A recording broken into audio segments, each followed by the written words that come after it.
Let's talk about preaching nerves. Have you ever felt that pressure building as you walk up to the pulpit onto that stage? Maybe you have sweaty hands and dry mouth, racing thoughts, and you're prepared. You've studied, you've prayed, and yet you feel anxious. If that sounds familiar, you're in good company first. But second, those feelings might not really be a bad thing. I mean, like a lot of you, I have preached hundreds and hundreds of sermons. I've had the pleasure or privilege of leading large churches. I've taught at conferences. Man, I'm so lucky. Grace of God, I got to learn. I got to learn and teach alongside people like Andy Stanley for 13 years, and I still feel nervous before I preach. The problem, though, isn't really nerves. It's really what we do with them and how we interpret them. Too many pastors, I think, assume that nerves mean that they're unprepared, or maybe they're not spiritual enough, or they're not called, or I mean, the worst one is when you feel like you're just a fraud, right? The imposter syndrome of preaching. Whew, that's a tough one, and it creates a lot of anxiety, lots of nerves. But that mindset, it creates more pressure, all right, not less. But here's kind of a what if. What if nervousness didn't mean something was wrong? What if it meant something actually was right? Let me tell you about the most anxious sermon I ever preached, and it's a great example of the wrong kind of nerves. It was my very first time preaching at North Point Community Church. We had been a campus location. Some of you know this. Our church was an independent church. It was a partnership church at North Point, which meant we were independent, but we kind of ran the same, playbook, the same model. And when I took it over, it was a revitalization opportunity. And as that happened, a year later, North Point approached us and asked us if we wanted to become a campus location. And so almost exactly 2 years from the day I took over at Watermark Church, we became a campus of North Point Community Church. And several years later, we changed our name to Woodstock City Church. That may be the name you've heard before. So all that said, we had been a campus for just a couple of months. And Andy asked me if I would preach at North Point Community Church, his church, the one he was leading. When he asked me to preach, gosh, I got to tell you, right? Obviously, I was insanely honored that he would even trust me with that. I was also totally terrified. I want to say I rehearsed for days. I rehearsed for a month. I don't know that I did anything for a month other than practice that message.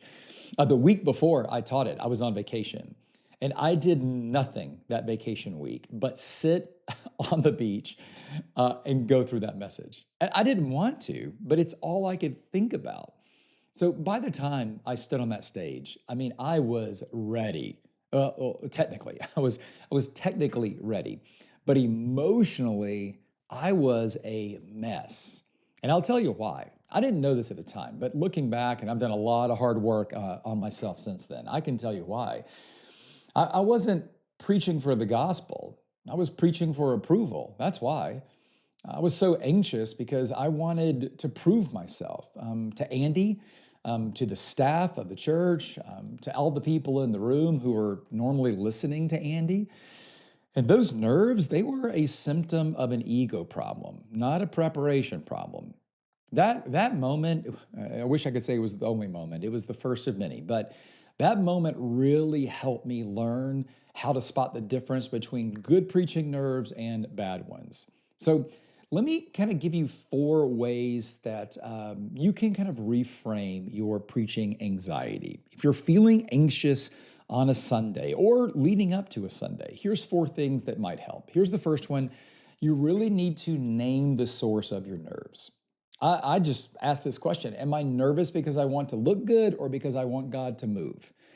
That one question, if you can be honest, reveals a lot. I mean, I don't even want to admit how many years I spent preaching and really wondering what one person thought, Andy mostly. And by the way, that one person's already going to heaven. So yeah, God did some amazing things during those sermons where my ego and my insecurity was taking over myself. God I love that he can do things between our mouths and other people's hearts, even when we are a problem and we are in the way. But I began to ask that question a lot. Am I nervous because I want to look good, or because I want God to do something good? Number two, um, I would encourage you to pray a centering prayer every single Sunday morning. I do this every single time before I walk on a stage. Your church may be like the one I led, and now I'll probably preach 25 or 30 times a year, but it's in a different city, different church every time. Most of these churches, do some music, and then they have like a vision spot or video that runs before the message. And during that space, I kind of stop listening. Don't tell the pastors.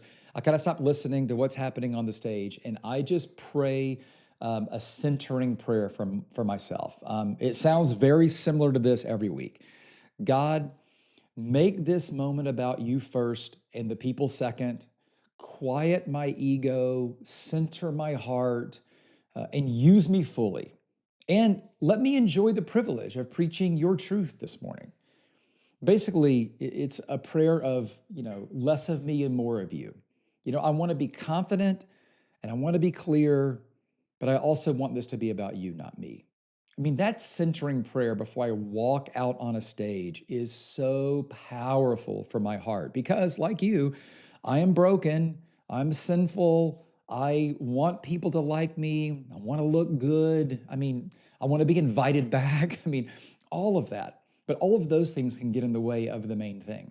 And the main thing is the truth that God has positioned me to preach that Sunday. And the same is true for you. Number three, I really think you have to refuse the idol of perfection. A lot of times we over polish and over prepare, and we should never under prepare. But sometimes I think we begin doing it for the wrong reason. We're trying to be perfect because we think that's the goal. But you know this, perfectionism is the enemy of presence. And no, nobody needs a flawless preacher. What they really need is a present, authentic one.